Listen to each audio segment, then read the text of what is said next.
Hello, good evening, everyone. I'm Archit Tashadri. Thanks so much for watching. This is Gravitas, where we take a look at the big issues from South Asia and around the world. Let's go to our big story tonight. In the United States, the electors are getting ready to cast their official ballots to select the president and vice president of the United States. But the noise around possible Russian hacking gets louder, with outgoing President Barack Obama raising questions. Let's take a look first at tonight's guests. We have Arun Vishwanath, an associate professor from Buffalo. Thanks so much for joining us this hour. Good evening, guys. All right, so let's first take a look at the story that we're talking about. What exactly are we dealing with? This is the issue that Americans are concerned about, the possible Russian role in the U.S. presidential elections. Here's a report. We have said, and I will confirm, that this happened at the highest levels of the Russian government, and I will let you make that determination as to whether there are high-level Russian officials who go off rogue and decide to tamper with the U.S. election process without Vladimir Putin knowing about it. When the outgoing president of one of the world's top superpowers hints at the possibility of Russian influence in recently concluded elections, it makes the allegations serious and damaging. Obama followed it up with another statement soon after. He said, "The U.S. will retaliate against Russia at a time and place of our own choosing." As the campaign for the U.S. elections drew on, the CIA realized that the Russian government had devoted increasing attention to assisting Donald Trump's efforts to win the election. The telltale signs were all there during the campaign when a flurry of private emails of Democrats and confidential documents appeared online every day, said to have been procured by Russian intelligence agents and posted on WikiLeaks and other websites. Trump latched on to all the allegations and used them to his advantage over Hillary Clinton. Now, less than a month before the new president takes over, the concerns are being voiced in the open. As many as 17 intelligence agencies in the US have confirmed the Russian hacking. What gives it an official stamp of concern are the words of the NSA chief, Mike Rogers. This was a conscious effort by a nation state to attempt to achieve a specific effect. The fact that the Russians use cybersecurity to hack our infrastructure, our economics, our countries is well known. The fact that they're hacking our political system and trying to influence the outcome, as it seems to be, that is serious, serious stuff. And so last week, here, 4 senators put out a letter saying we ought to investigate it. Today, the 4 of us, Senator Graham and Senator McCain, Republicans, Senator Jack Reed and myself, Democrats, are calling for the next step, a special Senate investigative committee on government hacking of our elections and other areas. A foreign adversary directly intervened into our democratic institution and tried to tilt the election to Donald Trump. I think that if you look back and see what happened over the course of the last few weeks, you see the way the votes broke.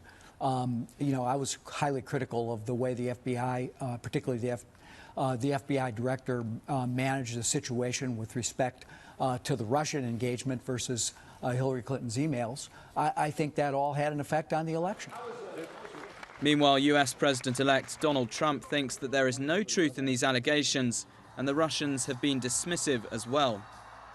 I think it's ridiculous. I think it's just another excuse. I don't believe it. I don't know why. And I think it's just, you know, they talked about all sorts of things. Every week it's another excuse. We had a massive landslide victory, as you know, in the Electoral College. I was just struck when I saw this piece of news on television. I have nothing to add. I think this is just silly, and the futility of the attempt to convince somebody of this is absolutely obvious.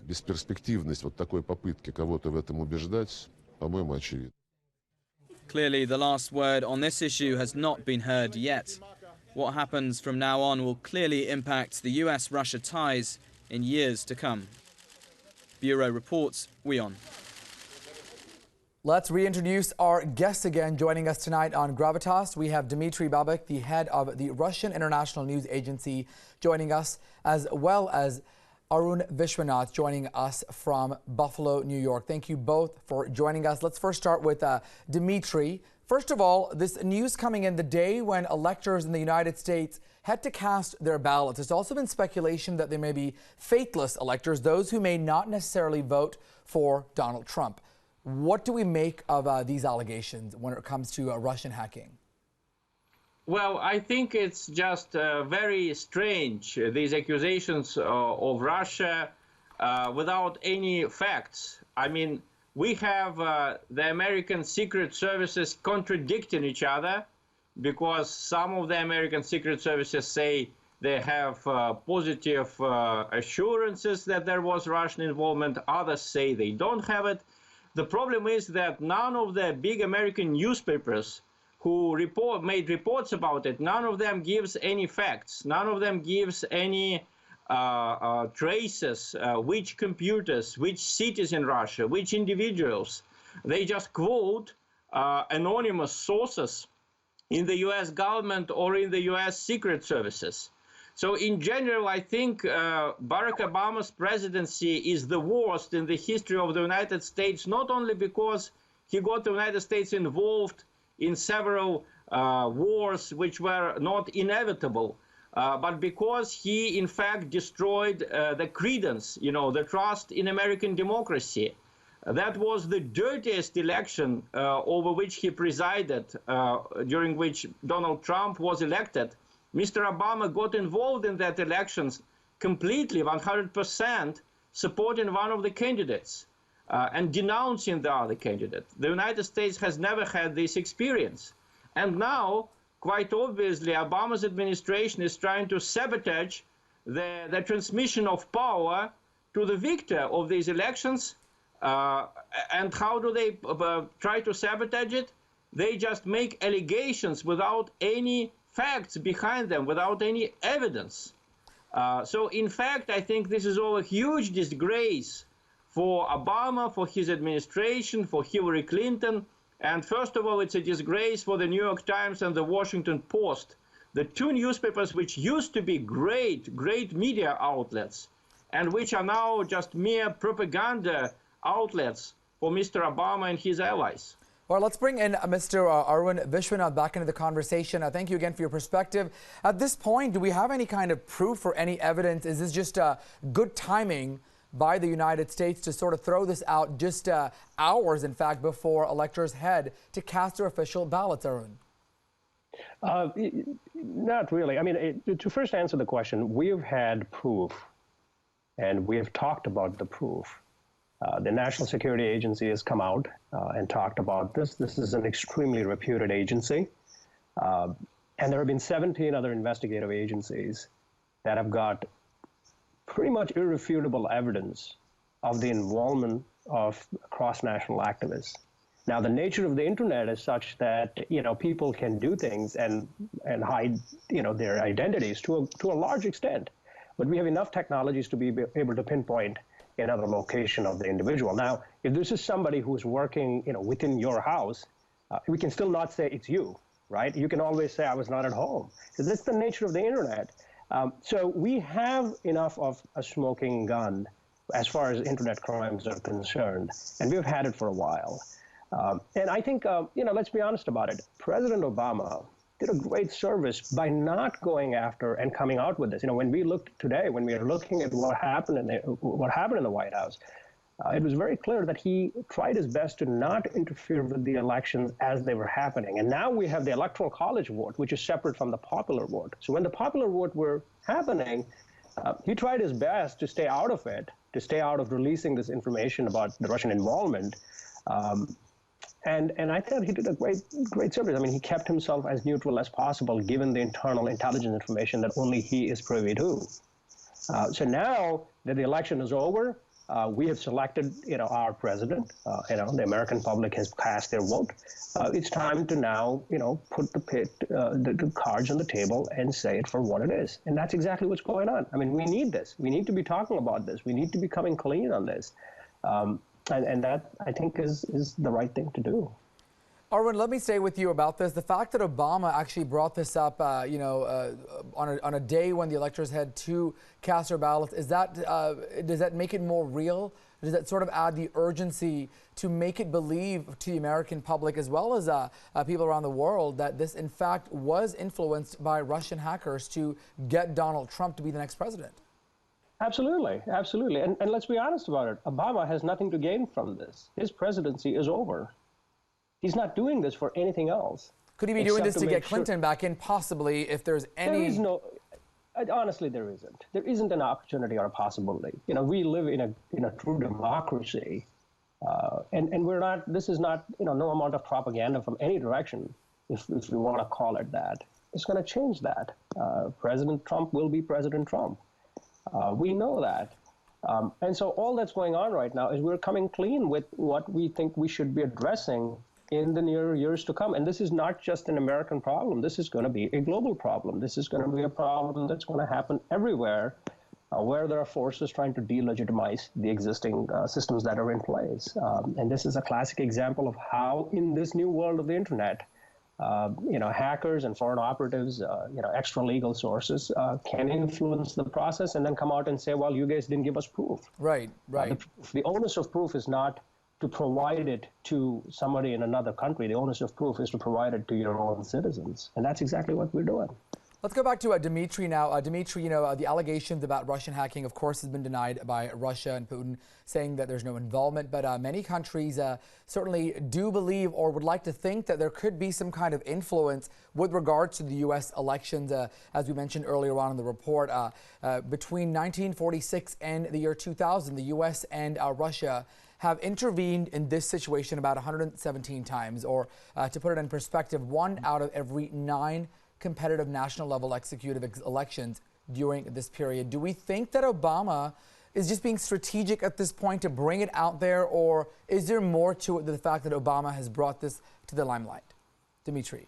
Well, I would like to respectfully disagree with my opponent when he says that Obama tried to stay aloof during the elections. I mean, just remember how he called Donald Trump a menace to the world, how he publicly promised the G7 members during the G7 summit that Trump would not become the next president of the United States. Obama was very involved in this election, and it was a breach of American tradition, because before, the American presidents endorsed the candidates of their own parties, like, George Bush the Jr. endorsed John McCain, but they never lambasted the candidate of the other party. That was part of the democratic game in the United States. Obama brought an end to it, and I think history will judge him severely for that. But Dmitry, forget about Obama. Other people in the party, even other people in his party were condemning Trump. It wasn't even Obama.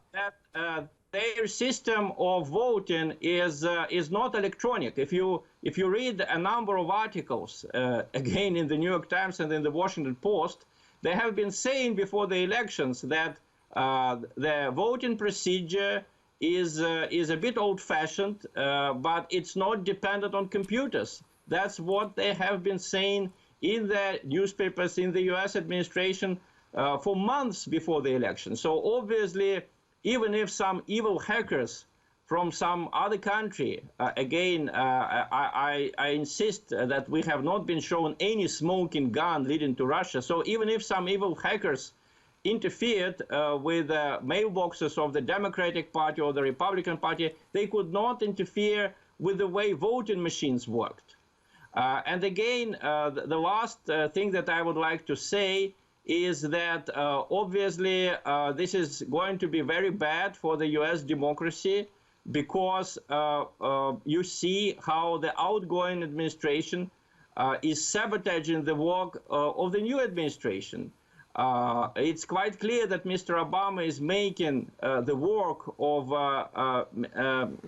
Mr. Trump more difficult. Obama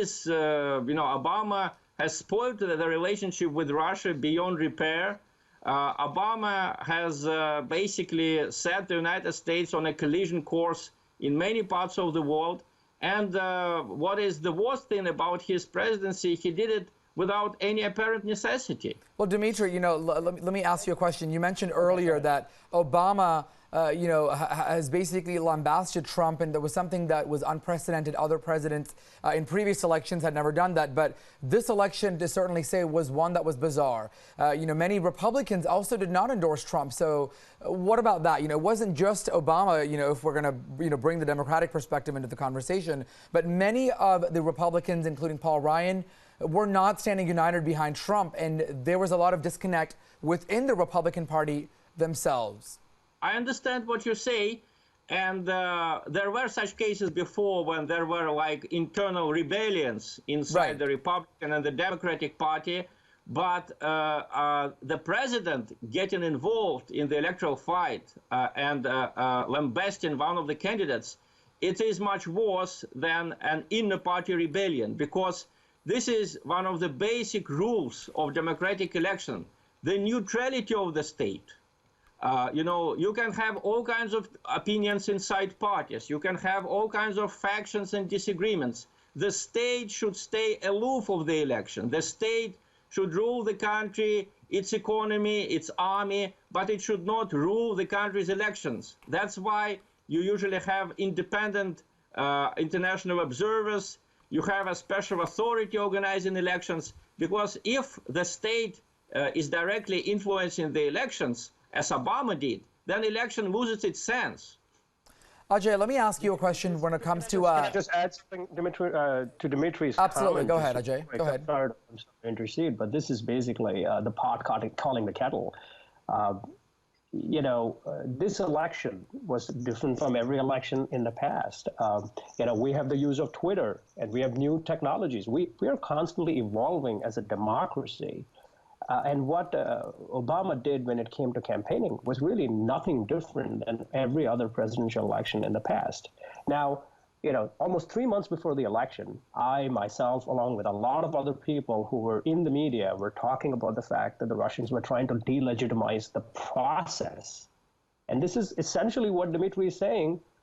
You're basically, this is a talking point. You're essentially telling us how you want to delegitimize the process. You're saying, well, we want to question the institutional mechanism of your democracy. Well, why?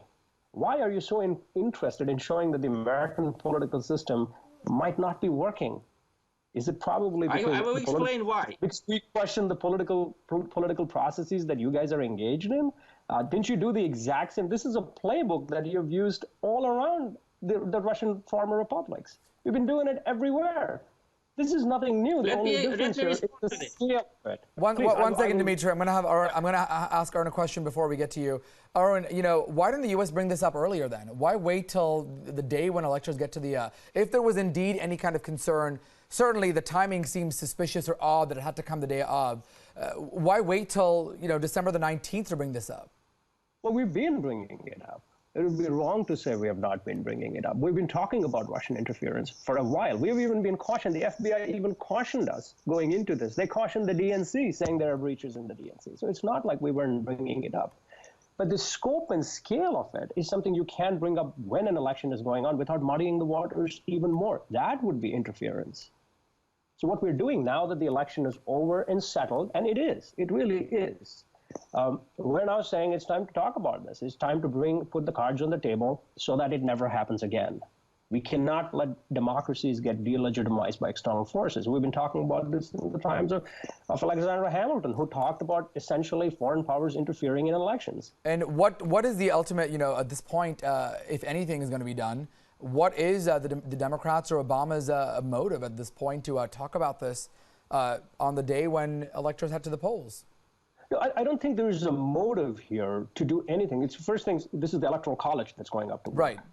And the Electoral College in our history has never turned against the popular vote. But with this election being bizarre, anything can happen. Unlikely, but anything can happen. I agree. That said, the only motive here, if there is any, is to put the cards on the table, is to say, hey, we can never let this happen again. This is a new frontier. We're all looking down a barrel of a gun where things are going to get worse before they get better.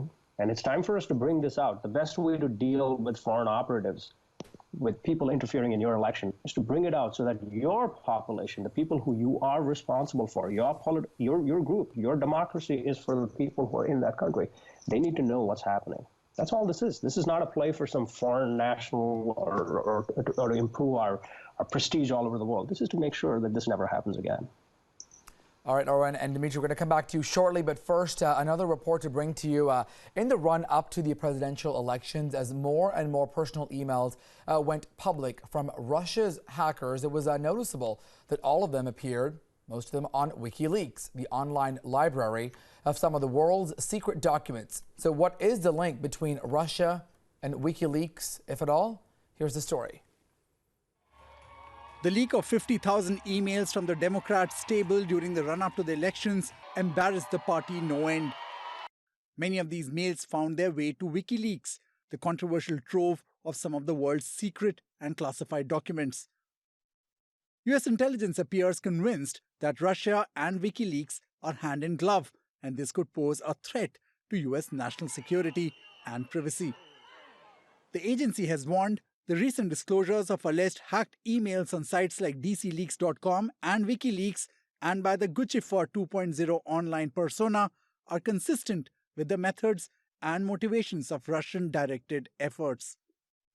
While allegations of a direct link between Russia and WikiLeaks is far from watertight, the latter has tweeted the following: Obama should submit any Putin documents to WikiLeaks to be authenticated to our standards if he wants them to be seen as credible. Food for thought, indeed. Bureau Report, WION. All right, Dimitri, let's bring you back into the conversation. Let's talk about WikiLeaks. Strangely, Russia seems to have found a partner in WikiLeaks to do this to the United States. Your thoughts? Both to my respectable opponent in the United States and to you, there is absolutely no link between Russia and the WikiLeaks, at least no official link. What we know is that the United States wants to put the founder of WikiLeaks, Julian Assange, in jail. And they have organized a nasty provocation in Sweden in order to accuse him of rape. This accusation has been denied and not disbelieved even by the American feminist organizations. The other argument that my opponent presented, that the so-called Russian hacking has been authenticated by 17 American secret agencies. Well, yes, we heard it from Hillary Clinton during the electoral campaign. And my first question is, what kind of democracy it is that it has 17 secret agencies? The Soviet Union had 3. The Democratic United States has 17. Again, my opponent said that NSA was a respectable agency. I'm sorry, but the United States recognized the truth of the revelation of Edward Snowden, who basically revealed that the NSA has been spying not only on the American citizens, but also on a lot of foreigners, including millions of people in France, in Spain, in Germany, even on Angela Merkel herself. So how can we call that agency respectable? I'm very sorry. With the interference into other countries' affairs, I will explain you why Russia is responding to these accusations. Because we have been accused of interfering in the US election, something we never did. President Putin never endorsed the candidacy of Donald Trump. He just said that Trump was an interesting person. That's not an endorsement of his candidacy. He called Mr. Obama an interesting person also before that. And the reason why we don't think the United States has the right to teach other countries democracy is because the United States openly tried to intervene in the Russian election in 2012, when President Putin was elected to the position of the president by landslide. Hillary Clinton, the Secretary of State at the time, called our election, let me quote it, neither free nor fair. While I can bet that President Putin has a much bigger support in Russia than Hillary Clinton has in the United States. We have seen it during this election, despite the fact that 90% of the US media was on her side, acting against Mr. Trump. Mr. Trump won, which shows you that the American public does not believe US media, and for a reason, because this media can make all sorts of absurd links, including the link between Russia and WikiLeaks. WikiLeaks was founded by an Australian. He operated in a number of countries, but not in Russia. He had groups operating for him in Germany, in Sweden, in Denmark. These were volunteers, and you can read about it in hundreds of newspapers around the world. When Mr. Julian Assange was finally trapped in that Ecuadorian embassy in London, you can read there were hundreds of articles in the US press, in the European press about him, and they all showed him what he is, an activist who united a number of other activists in Western countries primarily in order to put the Western governments to account for what they did in Iraq, for what they did in Libya, and in a number of other countries. This is how WikiLeaks started, and this is how they are continuing to operate. Arwen, let me get your response on what he just said about the U.S. media and their role, and what Dmitry talked about. The fact that the U.S. media had supposedly more of an advantage towards Hillary than Donald Trump, despite that Trump winning. Your thoughts when it comes to his statement? Well, let me just, I'm going to go through the first question you asked, which was, is there a relationship or a link between Russian hackers, the Putin hackers, supported, sponsored hackers, and WikiLeaks? And I honestly do not believe there is a direct link. In other words, they're not working together. WikiLeaks just happens to be a very convenient conduit, and Julian Assange has an agenda which plays favorably in the hands of the Russian agenda. So these are just friends of convenience. There's absolutely no question there. So I don't believe that Julian Assange for a minute is a Russian plant or any of those things. I would want to put that out there. Now, to the question of why the United States has many security agencies or how we have different media, well, that's what you get in a democracy. In a dictatorship, you don't need, or even an oligarchy or a quasi-dictatorship, you don't need many security agencies. You're elected for life. Your approval rating has to be higher. That's why you're elected for life. I hate to make these parallels, but Saddam Hussein, when he was reelected, got a 98% approval rating. So yes, that's what happens in dictatorships. In democracies, people always have mixed results. The press has an opinion. People have a choice whether they want to follow that opinion. And that can be influenced, as we have now learned, from the outside and the inside. The press doesn't have hegemony over the people's minds. People are free to make their choice. Democracy works. It can be corrupted, though. It can be corrupted with false news. It can be corrupted with insider information that's being leaked very strategically. And that's what we're here to discuss. And that's the problem we're looking down on. There are a lot of functioning democracies, and there are other nations which are not functioning democracies, but that are trying to legitimize their systems by saying, hey, look at you. You're not one either. All right, Arwen and Dmitry are going to take a quick, short break, but we're going to continue this conversation on the other side. Stay with us right here on Gravitas.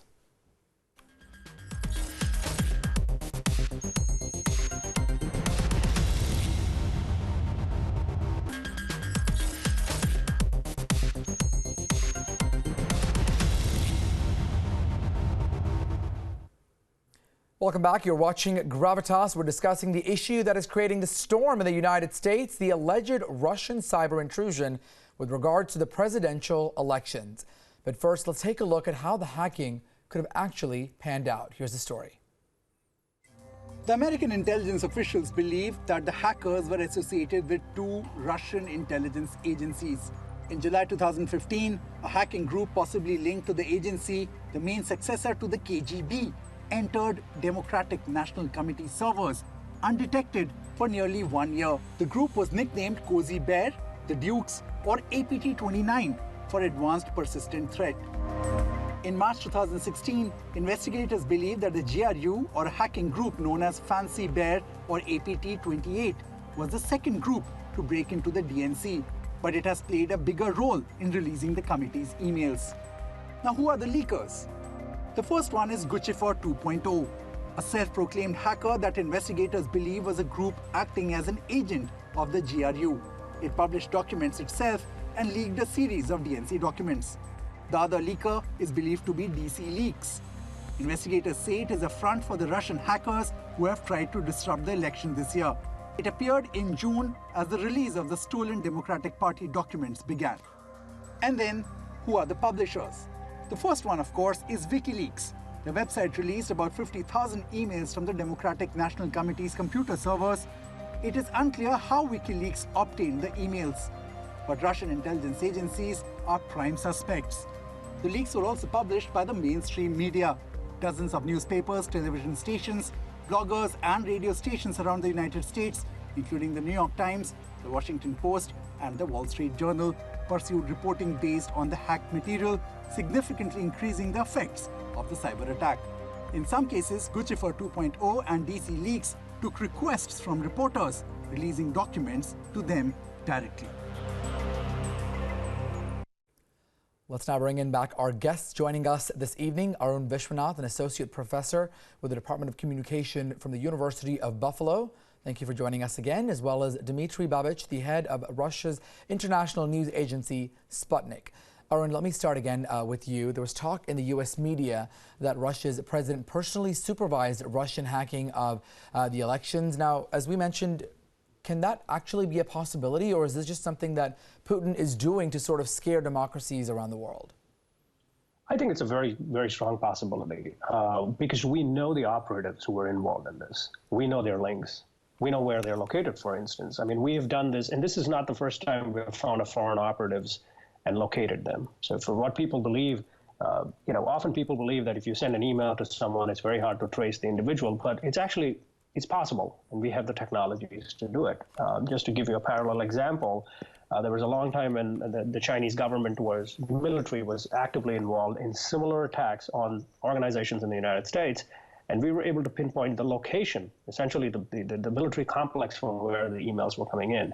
So we do have smoking guns, and it is relatively easy to find out, if there is somebody essentially in a building that's sponsored by the Kremlin, that is very likely that this is, coming in right from the top. So yes, it's possible, and it's very likely. All right, let's now bring in another guest joining us via phone from the United States, Glenn Carlisle, who's joined us before. He's a former intelligence officer. Glenn, thanks again for joining us. At this point, is there any credibility to assume that Putin may just be using this as a tactic, perhaps, to scare other democracies around the world, to make it look like whether or not Russia did it, to sort of add that kind of urgency or that tension that they are able to control one of the world's biggest superpower? Well, it's a common thing to attribute all sorts of murky and nefarious schemes to the CIA or to any comment made about the CIA or intelligence. One enters the wilderness of mirrors where nothing is believable. But the approach to take, I think, usually is that of one of the first rules we learn in geometry, which is that the shortest distance between 2 points is a straight line, meaning a straightforward explanation. And the intelligence community of the United States has found that the Russians have done this. The evidence, for me, sitting outside now the intelligence community, a year ago, independently, I was looking at this, and it was just overwhelmingly clear. So that there be gains within games, in this instance, I don't really think so. What the intelligence community has expressed concern about has occurred. And the Russian motivations, I also think, are clear, but they're separate from this game. They have their own strategic goals. Dmitry, let me bring you back into the conversation. Isn't it bizarre, though, that a superpower like the U.S. should face hacking, or alleged hacking, as we should say, from a country like Russia? Does that sound a little bit odd to you that these allegations are coming from the United States? Well, it sounds very odd to me, and I think that the reason why the American mainstream media and why Mr. Obama, why they have all the time, is because they have suffered a defeat. They have suffered a defeat, and not only in the United States, but also in many other outside in Britain. Lost the Brexit referendum. Mr. Obama himself to Britain, and the British to vote to decide the British threw his out. Right. We're going to come back to you shortly because I think we're having a bit of a technical issue getting to your signal. So I'm going to ask you that question just in a moment when we can fix up our signal. But in the meantime, let me bring back Arun into the conversation. I'll throw the same question at you. Arun, is it a little bit bizarre to imagine a superpower like the United States is sort of brimming on a fact that a country like Russia is accused of allegedly hacking it's one of the world's biggest elections, all eyes watching the U.S. elections, and now this surfacing up. How strange is that? Honestly, it's not strange at all. In fact, it demonstrates the honesty with which we're going about doing this. Of all the countries in the world to implicate, we're implicating Russia. I mean, unless we're absolutely certain about this, knowing fully well that this will be scrutinized all over the world, why would we pick the Russians? It's because we know it is them. So I can't see any reason why, again, sitting on the sidelines of this, working with some people in the intelligence community from the outside, of course, there's absolutely no reason why we would implicate Russia unless we're absolutely certain that it is the Russians. Or, also during the whole campaign season, we certainly saw Hillary Clinton and her stance on Russia and dealing with Putin. Is this all just about Trump trying to be friendly to Russia, sort of Trump scratching Putin's back, Putin scratching Trump's back, and them just sort of tugging at each other, and then Obama and the Democrats coming back and saying this is not right. This is sort of their last attempt to salvage what they could, possibly to make this bizarre election even more bizarre. I don't believe. Again, if you read the media, depending on who you read in the United States, I mean, you're going to see a relationship between Trump and Putin that may sound way more closer than they are. But I honestly don't believe that. I don't believe this was Trump benefited from it, but he didn't go out of his way to ask Putin to do this. I think they all have different agendas. Trump definitely benefited from it. And will he, moving forward, pay back in some way, which is kind of like the critical view of questioning the democratic process? I don't for a minute believe he will. I don't. I think our country, the United States, has very good checks and balances in place, where be it the press, be it the congressional system, the legislative branches. I believe those systems will play a good role, and we're already doing it. And that's part of the process that we're all engaged in when it comes to putting our cards on the table, talking about this, and surgically looking through every part of this and saying, okay, what went right, what went wrong, and who interfered. So I don't for a minute believe that this is some friendship cabal that's working across nations. Dimitri, I'm going to sort of ask you the same perspective on that. Is this just about Donald Trump trying to build a bridge or build a relationship with Putin? We certainly know that Hillary Clinton was anti-Russia. Is this Trump just sort of taking it to his own advantage? We don't know specifically what his agenda is, but we certainly do know that him and Putin share a unique relationship. What are your thoughts on that, Dimitri? Well, I agree with my American opponent that there is actually you guys finally agree now. All right. Between Putin and Trump. I think it was all invented by Hillary and by her campaign staff in order to make Trump look bad. But the reason why this whole issue of so-called Russian hacking was brought up, I think it's very easy to explain. And here I disagree with my American opponent. I think the story is very simple. The globalists, the neoliberals, are losing all over the world. They lost the election in the United States. They lost the Brexit referendum in the UK, despite Mr. Obama coming there and urging the British people to vote for staying in the European Union. They are losing the election in France. The candidate who is now the front runner from the right side of the political spectrum, François Fillon, he is not an enemy of Russia. So they are losing everywhere, and in order to explain their defeat, they invent these stories about Russian hacking. Chancellor Merkel is very afraid of losing the election in Germany in autumn 2017. So she started talking about Russian hacking in Germany. So this is the real reason why this issue is being brought up right now. These people have lost. They are losing the legitimacy. They are losing the trust of the people. So in order to make their very bad game look at least a little better than it is, they invented this Russian hacking. All right, let's get Glenn Carl as well to get your perspective on it real quick as well. Glenn, can you talk to us a little bit about, is this something, this whole divide between the U.S. and Russia, something that was just propagated through the Clinton campaign during this election season to sort of protect American interests and to make Donald Trump look bad? No, I mean, that's absolutely the premise of the question and the question itself. Totally wrong, totally wrong. The comment we just heard from my Russian friend is essentially a talking point provided by Russian intelligence. I mean, none of what we just heard in the last few minutes has any bearing actually on reality. It's very clear. We know that Russian intelligence was interfering in trying to shape the German elections and is. We know they played a role in Brexit. We know that that Russia wants to see is upset, and I'm not saying they're wrong to be upset, that they're upset with the expansion of NATO and what NATO is doing in the European Union and the United States with respect to Ukraine. And we know, and it's quite clear to someone even who looks independently, and was stated long before it became a public issue from the United States government, that Russia has been meddling around in the election through computer hacking. It's also true that there are dozens of thousands of computer attacks from all different kinds of parties, private citizens up to governments, that occur every day against a wide range of United States official and private websites and institutions. So these things are simply facts. So to spin some sort of defensive conspiracy theory is just unnecessary and nonsense, and that's a lot of smoke. The facts are pretty clear and have been stated long before the Clintons ever existed. It's also a fact that there are more Russian intelligence officers operating in the United States today than there were during the Cold War. So, this is the reality, and there's nothing nefarious that one needs to attribute to it. It's a statement of fact.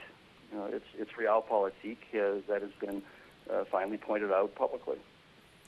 All right, we're going to come back to our guests in just a moment, but first we're going to take another story about allegations. How the allegations of Russian hacking compromised President-elect Donald Trump and perhaps sort of tarnished his reputation. The pundits warned that Trump's room for maneuver with regards to Moscow may have been severely impacted. Let's find out why. The U.S. intelligence community admits there is no hard evidence that Russian hacking helped Donald Trump win. It explains the demand for an investigation by a high-powered Senate Intelligence Committee.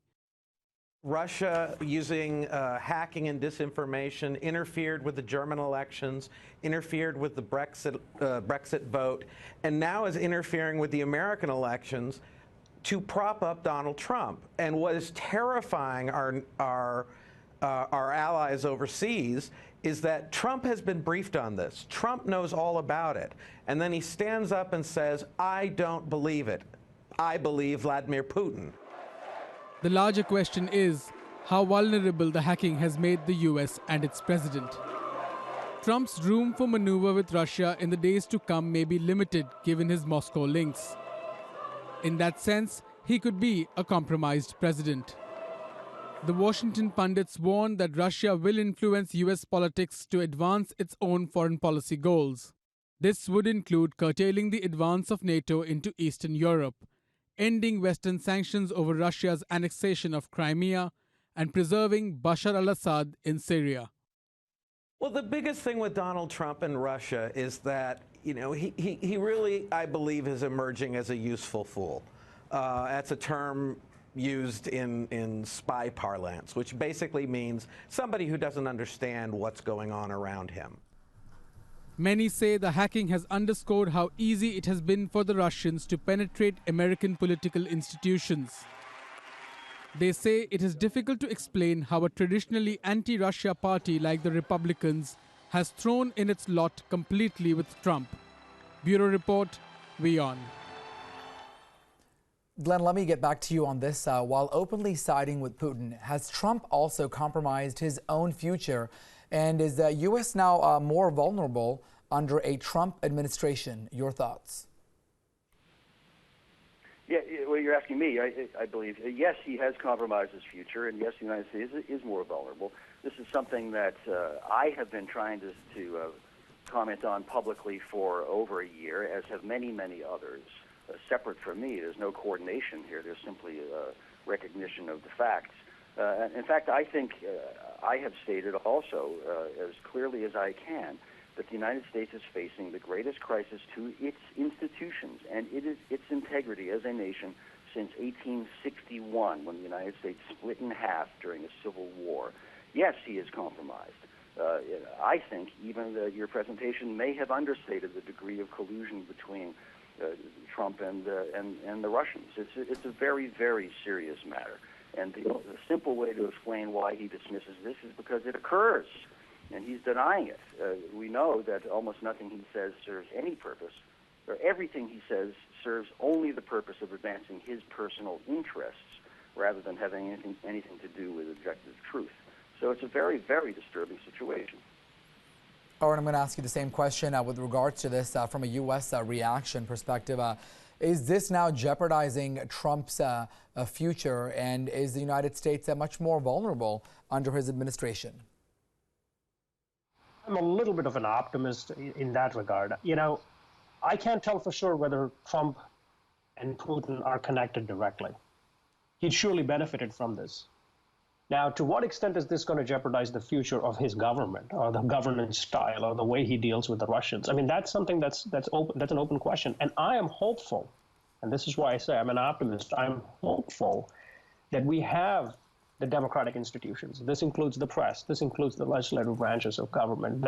This includes our intelligence machinery. I'm hopeful that we have the checks and balances that has held us for more than a few hundred years now, and that these will come to play. This is why we're having the discussions we are having, because we're bringing it up. We're questioning every move, which is what we should be doing. So I'm hopeful that yes, perhaps he feels deep inside that he owes Russia. Perhaps, I don't know, but to the extent he can enact those, I'm hoping that the checks and balances of this vibrant pluralistic democracy that has held together with a lot of chaos will hold up in the years to come.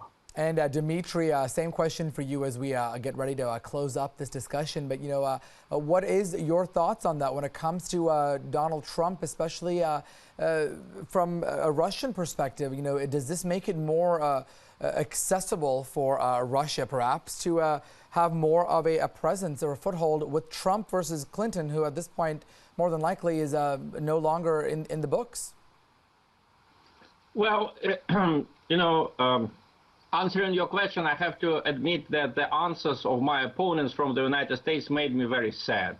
Why? When they said, for example, that it was because of Russian intelligence that Brexit vote took place. I'm sorry, Brexit referendum was suggested by David Cameron, who by no means was pro-Russian, Again, with Mr. Trump, when you say that he threw his lot with Russia, what is the basis on which you base that statement? Mr. Trump just said, wouldn't it be nice if we have a nice relationship with Russia? And the saddest thing of all is that just this phrase infuriated the establishment in the United States and in the European Union.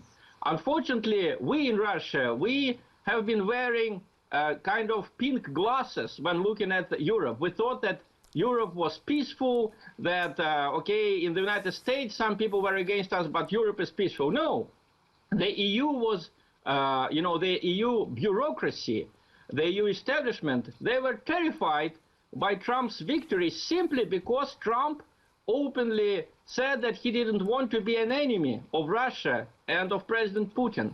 So what makes me worried is this situation when one of my opponents calls the intelligence community a part of the democratic system, and the other one of my opponents says that having 17 security services is characteristic for democracy. I'm sorry, in Nazi Germany there were several security services which were competing with each other. SS was competing with the Imperial Service of Security, and actually, of course, the Nazi Germany was not a democratic state, having so many security services. All right. So, in fact, I think that we all must hope for better relations between Russia and the West as a result of this election, but certainly Mr. Trump will be facing formidable resistance from the U.S. establishment including the people like my opponents. All right, Dimitri, thank you for that input and perspective. And just final questions to our U.S. guests. You know, at any moment now, many of the electors around the country heading to the state capitals, 538 of them. Do we expect any kind of change when it comes to the Electoral College? Do we have faithless electors, or is there a chance that Trump may not be picked as president? Arun, we'll start with you. I don't believe so. I think he will be president. You don't expect any change, any kind of... No, I don't. All right. I honestly don't. I don't think that's going to happen. Same question to Glenn. Last thoughts, any change when it comes to Electoral College's vote?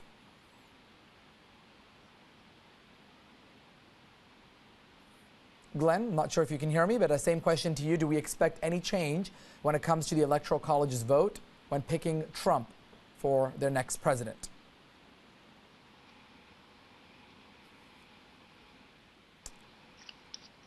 All right, unfortunately, we might have lost Glenn. I'm not sure if we can hear him, but at this point, that is our detailed discussion when it comes to U.S. and Russia. And as we speak, many of those electors heading to the polls in the United States. Again, these are the 538 electors, part of the Electoral College, who will go ahead and cast their ballots. That vote, of course, will be counted on later in January. And if Donald Trump gets that 270, he will become the next president and officially get inaugurated in about a month on the 20th of January.